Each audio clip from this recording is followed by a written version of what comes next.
Good evening, everyone, and thank you for all for being here today.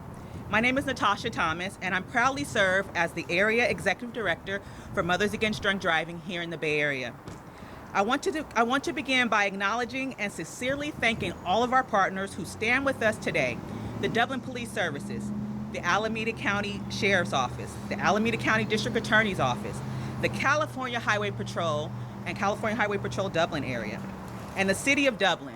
Your leadership and commitment makes gatherings like this possible, and more importantly, meaningful.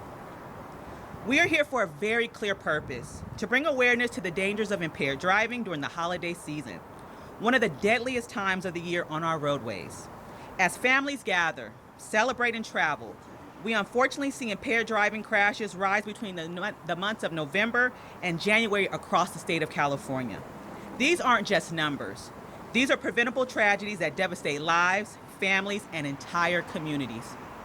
At MADD, our mission is simple but urgent: to end impaired driving, support victims and the survivors, and to prevent future tragedies. The work we do is driven by love, by loss, and by the belief that every life taken by an impaired driving is one too many. Hi, good evening. My name is Stephanie Mangus, and I'm here to talk about something that, of course, keeps happening in our society. When I was 15 years old, I lost my mother and my friend to a 4-time convicted drunk driver. I'm flabbergasted that 44 years later, I'm having to speak about this. And because we have so much out there to choose from. We have rideshare, as we've mentioned. We have designate a sober driver, not the driver that's had less to drink, the person that has not had anything to drink. So I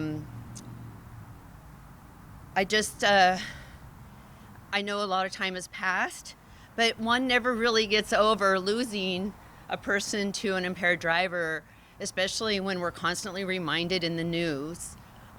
Just last week in San Ramon, there was a crash, and I feel like I'm reading about it every day. Social media, people I run into. Just tonight, when I'm here talking to the individuals standing around, a photographer was telling me, or videographer was telling me, that he lost his nephew to a drunk driver. His name is Jacob Martinez. 3 out of 5 people at least will be impacted by an impaired driver. So none of us are immune. Every level in our society, it touches everybody. A lot of us, I know we feel we're infallible and it won't happen to us. But I'm here to tell you it happened to me. I was 15 years old, lost the base of my life, the foundation. My mother was my person. A year before, I lost my dad, suddenly, my stepdad. I didn't have anybody. I had to go live with an aunt, and I barely graduated from high school at that point. I went from a straight A student to barely making it through, floating through life. It's impacted me emotionally for many years. Depression, guilt for inviting my friend along on the ride to go across town. I don't get to see her family like I used to, but I do get to talk to them a little more and more. Irene's sister is now the lead victim advocate for the state of California, and their names will not disappear. We need to get this under control, and we as a society, we have the ability to do it. So thank you for listening, and we'll keep working with MADD, CHP, the District Attorney's Office, trying to get these laws stiffer and consequences higher so people will think before taking that first drink, because that first drink can change the way we think. We think we got it under control. But I think everybody else that has caused a crash, They weren't going out to cause a crash. They were drinking and weren't thinking correctly or logically as they normally would. So instead of, like I always say, there's two cars coming to pick you up. One of the drivers has had 2 drinks. The other driver has had none. Which car would you get in? So thank you, and I'll just leave that with everybody for something to think about. The stories of family members remind us what's at stake every time somebody gets behind the wheel and they're driving impaired.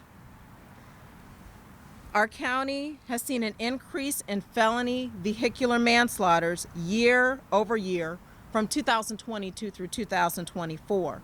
We don't have all of the stats for 2025, but it looks like, in fact, we're on pace to also have an increase. We need to make sure that we are our brothers and sisters' keepers. If you see someone who looks like they're impaired, say something. If it's somebody that you care about, make sure that you make a way so that they don't make a mistake that they can never take back. My office works very closely with law enforcement to make sure that as they are enforcing the driving under the influence laws, we are making sure that we too are in the courts doing the things that we have to do. Know that you will be accountable. And I always say that in addition to the fact that you can put someone in a position where they can be injured or lose their lives, people should be reminded that driving under the influence costs you time, money, your license, family, all of the things that you don't want to lose. So I'm encouraging people to make sure that we stand together to keep one another safe.